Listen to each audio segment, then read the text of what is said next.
Let's see the next part, general question part 2.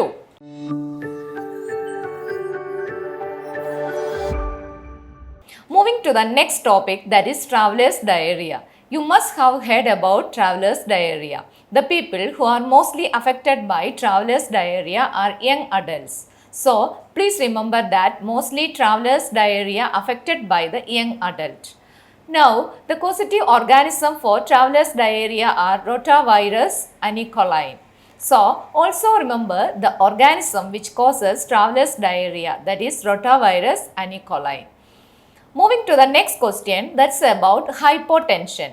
You will be asked the adverse effect of hypotension. So, remember the adverse effects because you will given a wrong option. So, eliminate the wrong option from that. So, 3 side effects and adverse effects are given. First one is decreased level of consciousness. If a person BP is falling down, the first adverse effect is the level of consciousness will be decreased.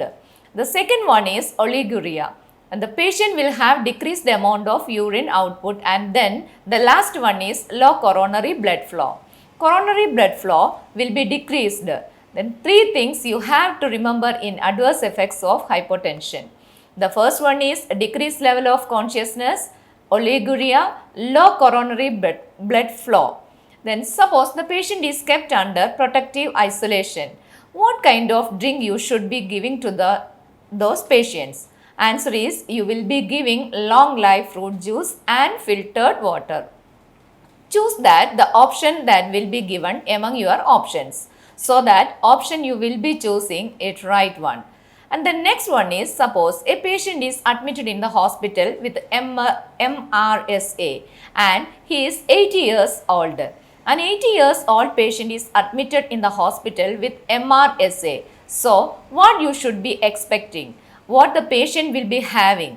The patient will be expecting sensory deprivation. അപ്പോൾ ഇങ്ങനെ connect ചെയ്യുക.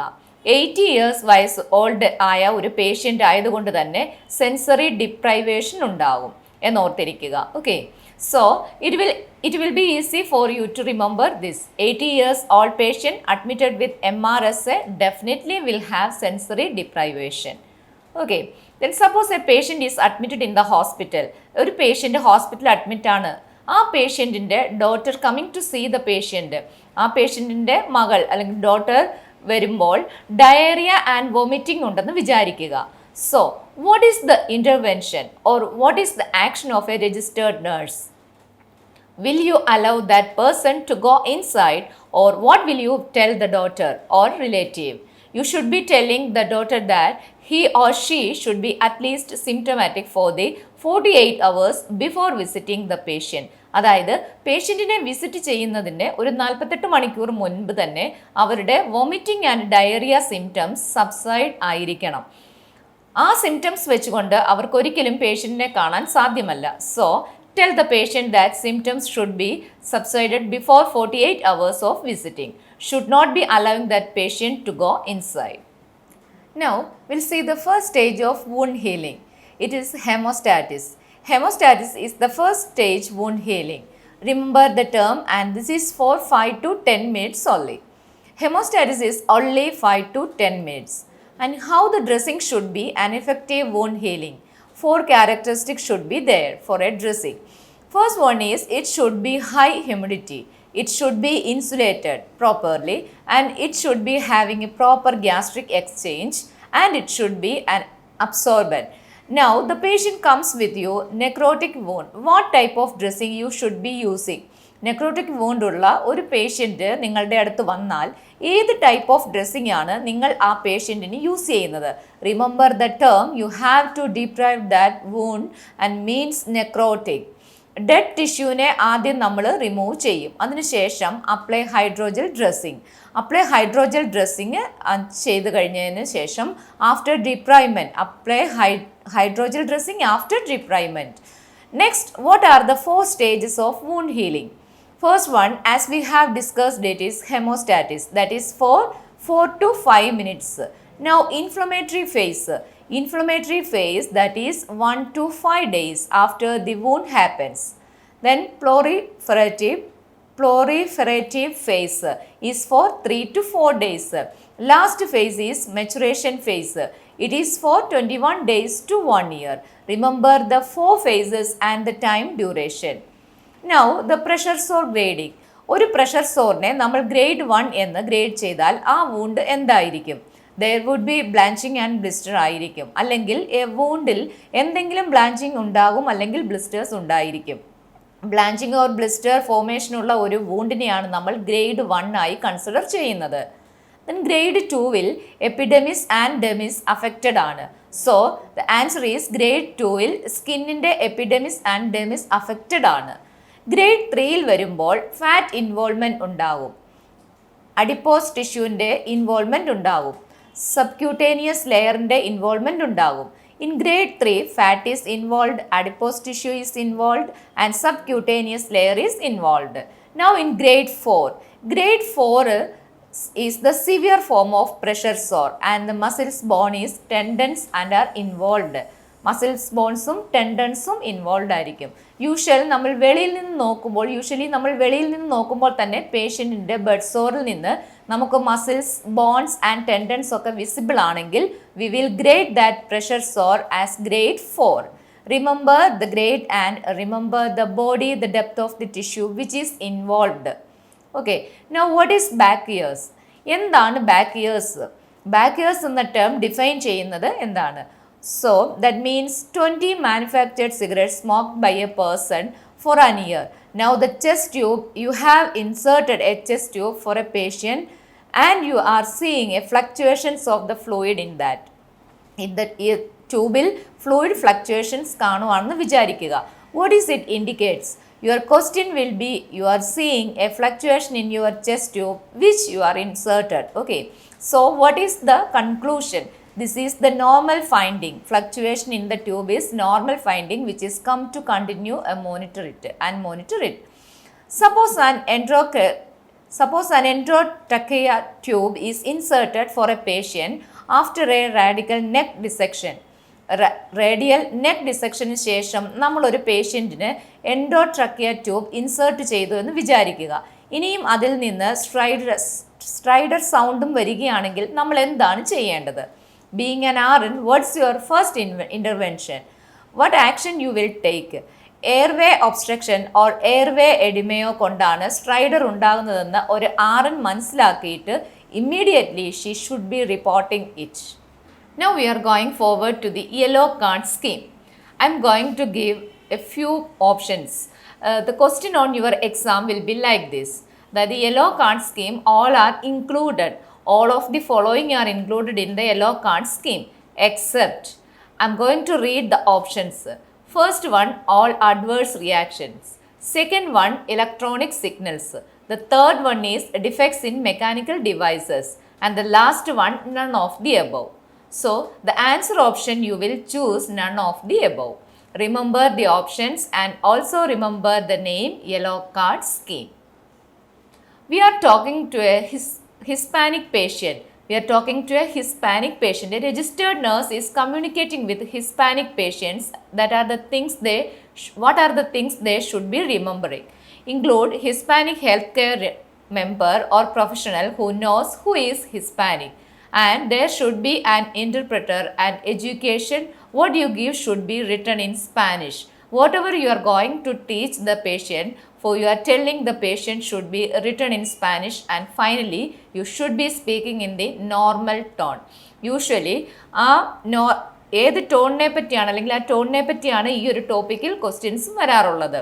Suppose you are talking to the patient who is Hispanic, what should be your tone? And now, how should be your tone? Remember, that is the normal tone. The next topic is about grieving. Particular clientന് അവരുടെ family മെമ്പറിനെ loose ചെയ്തെന്ന് വിചാരിക്കുക. For them, there is one of their family member. Normal grieving period എത്രയാണെന്ന് നമുക്ക് നോക്കാം. That is for 6 weeks minimum, അതായത് 6 ആഴ്ചയായ minimum ആണ് normal grieving period ആയിട്ട് നമ്മൾ കൺസിഡർ ചെയ്യുന്നത്. ഇനി നമ്മളൊരു 8 വയസ്സുള്ള പേഷ്യൻറ്റിനോട് സംസാരിക്കുകയാണ്. Now how a registered nurse must be talking to that patient. We can't talk to an 8-year-old like how we talk to an adult patient. So, how a registered nurse should be communicated with an 8-year-old patient. We have to talk the patient using specific approach. Remember the term specific approach. So the question in your exam will be, when you talk to an 8-year-old patient, what should be including? How your conversation should be? So choose the answer which has specific approach. What is the angle of a subcutaneous injection? It's 90-degree angle, the same as 45 to 90. What information you should not be sending a patient via email? Email വഴി നമ്മളൊരു പേഷ്യൻറ്റിന് ഏത് ഇൻഫർമേഷനാണ് കൊടുക്കാൻ പാടില്ലാത്തത്? ഒരു abnormal ആയിട്ടുള്ള laboratory finding ഒരിക്കലും email വഴി പേഷ്യൻറ്റിനെ അറിയിക്കാൻ പാടില്ല. How you will insert the nasogastric tube? How to measure it? The measurement will be from the tip of the earlobe to the bridge of the nose, and from there to down symphysis sternum of the patient. Symphysis sternum of the patient. So that is the length of the tube which you should be inserted. Now the patient is keeping controlled drugs at home. Controlled drugs വീട്ടിൽ സൂക്ഷിക്കേണ്ട ഒരു സാഹചര്യം വന്നാൽ എങ്ങനെയായിരിക്കണം സൂക്ഷിക്കേണ്ടത്? That should be locked inside the cupboard. ചുമ്മാ വെറുതെ അത് നമുക്ക് ഓപ്പൺ ആക്കി ഇടാനായിട്ട് പാടുള്ളതല്ല. Controlled drugs at home should be locked inside the cupboard. Suppose you are removing a patient catheter. ഒരു പേഷ്യൻ്റ് ലോങ് ടൈം കാത്തറ്ററൈസ്ഡ് ആയിരുന്നു, അല്ലെങ്കിൽ ഷോർട്ട് ടൈം കാത്തറ്ററൈസ്ഡ് ആയിരുന്നു എന്ന് വിചാരിക്കുക. You removing the Foley's catheter of a patient. What you should B teaching the patient? അല്ലെങ്കിൽ എന്താണ് നമ്മൾ പേഷ്യൻറ്റിന് പറഞ്ഞു കൊടുക്കേണ്ട കാര്യം? We have to tell the patient to exercise. We have to tell the patient to ambulate. The patient should be drinking 2 to 3 liters of fluid every day. ഈ 3 കാര്യങ്ങളാണ് catheter remove ചെയ്ത് കഴിയുമ്പോൾ പേഷ്യൻറ്റ് ചെയ്യേണ്ടത്. അതായത് എക്സസൈസ് ചെയ്യുക, ambulate ചെയ്യുക, 2 to 3 liters of water daily കുടിക്കുക. Now how you will position the urine bag? ഒരു ഫോളിസ് കാത്തറ്റർ നമ്മൾ ഇൻസേർട്ട് ചെയ്ത് കഴിഞ്ഞാൽ എങ്ങനെയാണ് നമ്മൾ യൂറിൻ ബാഗ് പ്ലേസ് ചെയ്യേണ്ടത്? That should be kept below the level of bladder. Patient ഇപ്പോൾ ബെഡ് റിഡൻ ആണെങ്കിൽ പോലും ബ്ലാഡർ ലെവലിന് താഴെ ആവണം കാത്തറ്റർ പ്ലേസ് ചെയ്യേണ്ടത്. ഇല്ലെങ്കിൽ ബാഗിൽ നിന്നും യൂറിൻ ബാക്ക് ഫ്ലോ ഉണ്ടാകാനുള്ള സാധ്യതയുണ്ട്. This can cause infections, and make sure that the urine bag is kept below the bladder level. Suppose your colleague or person whom you are very known is giving a particular medication for a patient. നമ്മുടെ colleague, നമ്മുടെ കൂടെ തന്നെ ജോലിക്ക് ഉള്ള ആൾ particular പേഷ്യൻറ്റിന് നൽകാൻ ഒരു medicine prepare ചെയ്തുകൊണ്ടിരിക്കുകയാണ്. Medicine prepare ചെയ്തിട്ട് അദ്ദേഹം പറയുകയാണ്, you go and give the medication. നമ്മളെ അസൈൻ ചെയ്തിട്ട് നമ്മളോട് പറയുകയാണ്, നിങ്ങൾ ഈ പെർട്ടിക്കുലർ മെഡിക്കേഷൻ ഒരു പേഷ്യൻറ്റിന് കൊടുക്കാൻ പറഞ്ഞാൽ what should be the response of the registered nurse? You should never give the medication. നമ്മൾ ഒരിക്കലും പ്രിപ്പയർ ചെയ്യാത്ത ഒരു മെഡിസിൻ നമുക്ക് നോൺ അല്ലാത്ത ഒരു പേഷ്യൻറ്റിന് കൊടുക്കാൻ പാടില്ല. അത് ആരാണെങ്കിലും കൊടുക്കാൻ പാടുള്ളതല്ല. It should be refusing it. So your question will be, prepares a particular medication and asks you to give to a particular patient. What should be your response? Answer is, you should never give the particular medication. Now we'll see what are the common type of medication error. Commonly സംഭവിക്കുന്ന medication error എന്തൊക്കെയാണ്? Wrong drug, wrong amount, wrong patient and wrong route. ചിലപ്പോൾ wrong drug ആകും കൊടുക്കുന്നത്, അല്ലെങ്കിൽ wrong amount ആകും കൊടുക്കുന്നത്. For example 5 ml കൊടുക്കേണ്ടതിന് പകരം 10 ml കൊടുക്കും. റോങ് റൂട്ട്, IM മെഡിക്കേഷനാണ് കൊടുക്കുന്നതെങ്കിൽ അതിന് പകരം ചിലപ്പോൾ IV മെഡിക്കേഷൻ കൊടുക്കും. And wrong patient. So these are the common type of medication error. Your question will be, what are the 4 medication error? Main medication error, 4 type of. Only these for you should be remembering: wrong drug, wrong amount and wrong patient, wrong route. What is the normal saturation level? Not for a particular patient. നമ്മൾ മുമ്പ് നോക്കിയിരുന്നു COPD ഉള്ള പേഷ്യൻറ്റിൻ്റെ saturation level എങ്ങനെ maintain ചെയ്യണമെന്ന്. But this is how A normal patient saturation level should be. It should be 95 to 100% of oxygen. ഒരു നേഴ്സിനെ അല്ലെങ്കിൽ ഒരു nursing സ്റ്റുഡൻറ്റിനെ അപകടത്തിലാക്കുന്ന social media action എന്താണ്? Geopatrize. We say geopatrize. RN and registered student may geopatrize nursing in relating to social media, except so അവിടെ ഒരു except ഉണ്ട്. So your answer should be sharing confidential people appropriately. Sharing confidential people appropriately. The next one is, suppose you are giving an morphine sulfate to a particular patient. What all things you should be checking before giving the medication, or what are the actions you should be taking before giving the medication? Make sure that the morphine sulfate is kept in the cupboard. Controlled drug ആയതുകൊണ്ട് തന്നെ morphine sulfate controlled drugsന്റെ കബോർഡിലാണ് വെച്ചിരിക്കുന്നതെന്ന് ഉറപ്പുവരുത്തുക. That has been checked with another RN. Morphine sulfateന്റെ CD cupboard checked with an RN.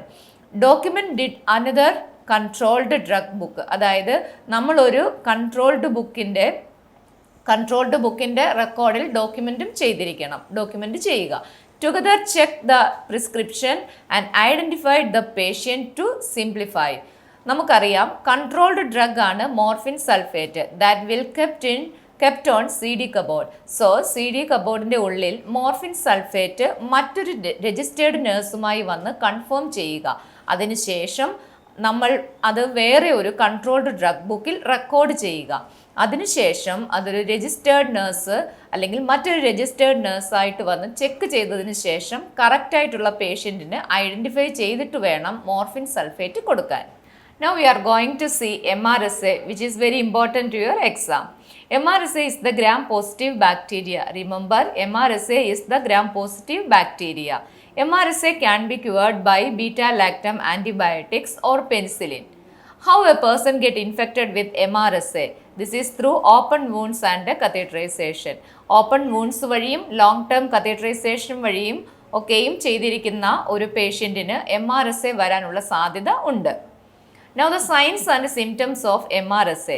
Small red bumps will be there and that enlarges and becomes very painful. The small bumps will become enlarged and painful. Second one is the cause of the patient will have fever and occasionally rashes also will be there. Obesity is very high and low socio-economic sector. What is the cause and why? That is because socio-inequalities. After lumbar പങ്ക്ചറിന് ശേഷം mostly പേഷ്യൻസിന് experience ചെയ്യാറുള്ള കാര്യങ്ങളാണ് dizziness, shortness of breath and loss of consciousness. Why the patient experience all of them after lumbar puncture? That is a dizziness, a shortness of breath and loss of consciousness. This is because brain herniation. Now, digoxin will have interaction with all of the following except.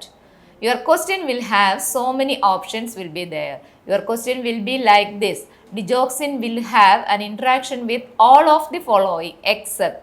താഴെ പറയുന്ന എല്ലാ മെഡിസിൻസുമായിട്ടും interaction ഉണ്ടായിരിക്കും except one medicine.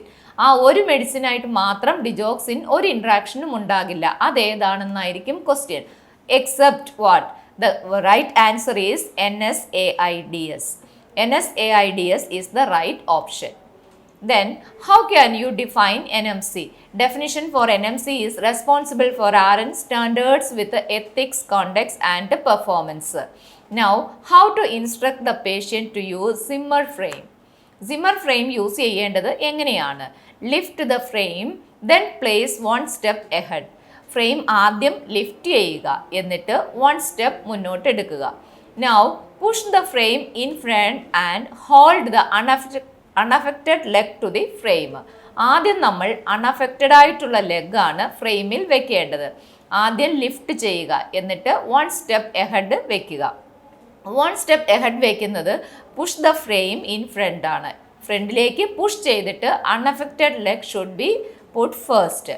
Remember the term, when you use Zimmer frame, the unaffected leg should be put first. ഇത്രയും ഓർത്തിരുന്നാൽ മതി. Okay. And then what are the most common signs of thirst? Thirstന്റെ early signs are dehydration and dark color urine. These three are interconnected.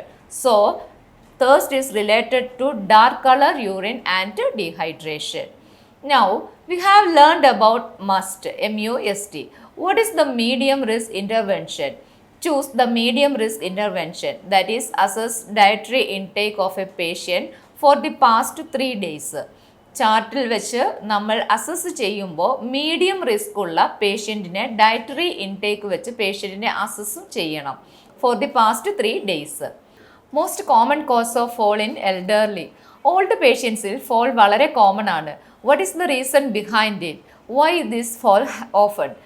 That is because of beta blockers and diuretics. If the patient is taking beta blockers and diuretics, of course in elderly, most of the patients are taking beta blockers and diuretics. If the patient is on these 2 drugs or any of these drugs, there is a chance elderly person might fall more often. Now, what the length of catheters? What is the starting length of catheters? That is 40 to 44 centimeter. For a female, what is the normal length? That's about 22 to 26 centimeter. Then for a pediatric patient, that is 30 centimeter. Imagine the patient has fractured limb and has mild to moderate pain. Patient is coming to the emergency department in hospital or a clinic with a fractured length of patient having a pain mild to moderate. What you should be giving to the patient? Just give the oral paracetamol. For an underarm crutch, walking aid ആണ്, okay? And how you will teach the patient to take the steps? How the patient should be taking small steps? എല്ലാ walking ഡിവൈസിലും നമ്മൾ പേഷ്യൻറ്റിനോട് പറയുന്നത് small step എടുക്കാനാണ്. We do not tell patients to take large steps. So remember, small steps are the answer for walking aids. We are going to see few terms. First one is veracity. What is veracity? That means being truthful.